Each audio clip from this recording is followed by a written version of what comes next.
Tülkü və Hacı Leylək.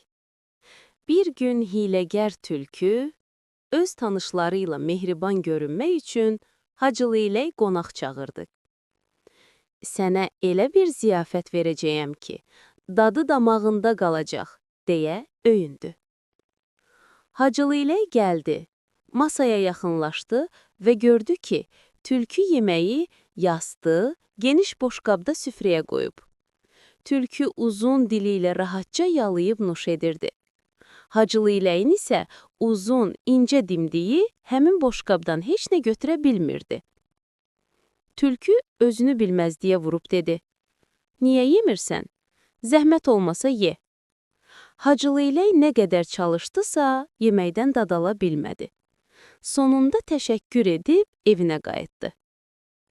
Bir neçə gün keçdi. Bu dəfə Hacı Leylək tülkünü qonaq çağırdı.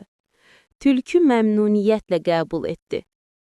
Ziyafət günü Hacı Leylək yeməyi uzun boğazlı, dar sürahiyə bənzər bir qabda gətirdi.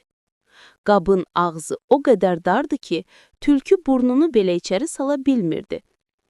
Hacı Leylək isə öz uzun dimdiyi ilə rahatca yeməyi götürüb nuş edirdi. Tülkü nə qədər cəhd etdisə də heç nə alınmadı. Sonunda ac və əsəbi halda masa arxasında qaldı. Hacı Leylək sakitcə dedi: "Dostum, sən mənə necə qonaqlıq vermisənsə, mən də sənə elə verdim.